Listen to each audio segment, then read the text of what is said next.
नमस्कार दोस्तों, मैं कुलविंदर सिंह और इस वीडियो में दोस्तों मैं आपको बताने वाला हूं कि ई दिशा में जो मॉडिफिकेशन नहीं हो रही है उनसे क्या क्या समस्याएं आ रही हैं। तो ये समस्याएं आप इस वीडियो के माध्यम से जो हमारे अधिकारी हैं या वीएलई हैं, दोनों के लिए ज़रूरी है कि इनको जानना कि क्या क्या प्रॉब्लम्स हमारी सिस्टम में आ सकती हैं अगर हम ये मॉडिफिकेशंस की जो सिस्टम है, मॉडिफिकेशंस है, इसको नहीं करते, और क्या क्या परेशानियां जो वीएलडी फेस कर रहे हैं अगर मॉडिफिकेशन नहीं होती। और इसके अलावा भी अधिकारियों के अलावा भी वीएलईज दोस्तों के लिए भी इसमें इंफॉर्मेशन मैं आपको दूंगा कि किस प्रकार से अगर वीएलईज कुछ एक ऐसी बातें हैं जिनका ध्यान नहीं देते तो काफ़ी सारी प्रॉब्लम्स हमारे सिस्टम में क्रिएट हो सकती हैं। तो चलिए दोस्तों, आज की इस वीडियो में हम देखते हैं कि मेरा टॉपिक है वो क्या है। सबसे पहले दोस्तों मैं आपको बताना चाहता हूं कि इस वीडियो में ये आप देख रहे हैं इस पेज को कि हम क्या नहीं कर सकते। हम फोटो नहीं बदल सकते अभी फ़िलहाल, हम डेट ऑफ बर्थ नहीं बदल सकते,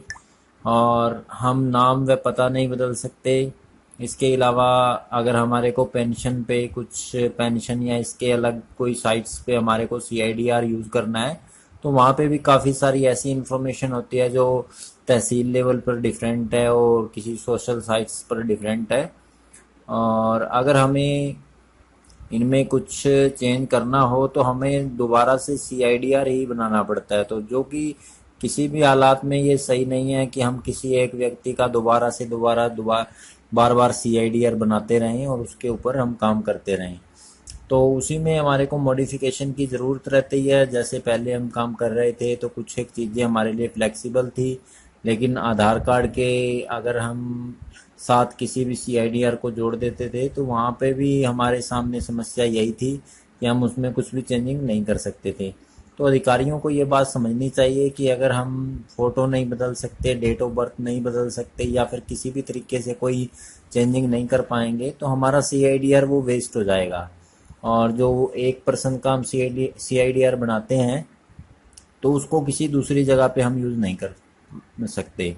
तो दोस्तों इसमें हम कर क्या सकते हैं, जो हमारे अधिकारी हैं इसमें कुछ इसमें हमारे को मॉडिफिकेशन सीआईडीआर बनाते समय जो मॉडिफिकेशन की ज़रूरत होती है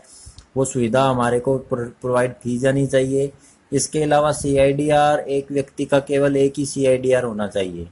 और इसमें जो वीएलई के पास जो सीआईडीआर को किसी भी तरीके से बदलने की संभावना मौजूद होनी चाहिए, चाहे वो आधार कार्ड से लिंक्ड है या किसी दूसरी तहसील का है, या फिर हम इनको किसी भी अलग अलग स्थानों पर अगर हम इसको फैच करना चाहते हैं सीआईडीआर को तो वहाँ से हम फैच कर सकें। तो मॉडिफिकेशन बहुत ज़रूरी है इसमें, अदरवाइज एक सीआईडीआर से हम काम नहीं कर पाएंगे वीएलई। और अगर किसी का आपने सीआईडीआर बना दिया है और उसका आपने सर्टिफिकेट इशू कर दिया है तो काफ़ी सारी ये एक प्रॉब्लम्स मेरे सामने भी क्रिएट हुई कि काफ़ी सारे क्लैरिकल जो मिस्टेक होती है कि हमारे डेटा में जब एंट्री करते हैं या फिर कोई फ़ोटो गलत अपलोड हो जाता है, या इसके अलावा काफ़ी सारी चीज़ें हैं जो गलत अपलोड होने के बाद वो सर्टिफिकेट बन जाता है और उसके बाद हम दोबारा से उस व्यक्ति का सर्टिफिकेट अप्लाई करवा देते हैं। तो वो दोनों ही सर्टिफिकेट जो आपका गलती से बना हुआ सर्टिफिकेट है जिसमें आपका फ़ोटो किसी और का लग गया या कोई सर्टिफिकेट ही किसी और के हिसाब से बन गया, तो ऐसी ऐसी बातें सामने आती हैं। और वो सर्टिफिकेट दोनों ही अवेलेबल होते हैं हमारी वेबसाइट पर,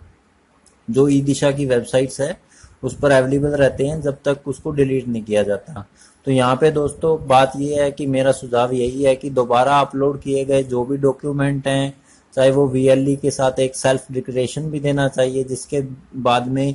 अगर उसके द्वारा कोई भी सर्टिफिकेट गलत अपलोड हो गया है, गलती हो गई है, जिसके बाद वेरिफिकेशन करने वाले के पास ये अथॉरिटी होनी चाहिए कि वह उस सर्टिफिकेट को तुरंत डिलीट कर दे और सर्टिफिकेट जो नया है इशू करे, ताकि हमारे सिस्टम में केवल एक ही डॉक्यूमेंट को वो जो हमारा सर्टिफिकेट इशू होता है वो एक ही टाइम में एक ही सर्टिफिकेट इशू हो सके, जिससे गड़बड़ी की आशंका कम रहे। जैसे मैं एक एग्जांपल दे रहा हूँ इसमें, जैसे किसी काम ने गलती से कोई सर्टिफिकेट पिछड़ी जाति के स्थान पर अनुसूचित जाति का बना दिया, अगर वो गलती से हमारे कुछ ही क्लैरिकल मिस्टेक की वजह से दोबारा अप्लाई हम उसको सही करने के लिए करते हैं तो दोनों सर्टिफिकेट उसकी वेबसाइट्स, जो हमारी दिशा की वेबसाइट्स है उस पर मौजूद रहेंगे। वह व्यक्ति कभी भी इसका गलत इस्तेमाल कर सकता है। तो दोस्तों, इसके लिए हमारे जो अथॉरिटीज़ के पास ये ऑप्शन होना चाहिए और हमारे को भी ये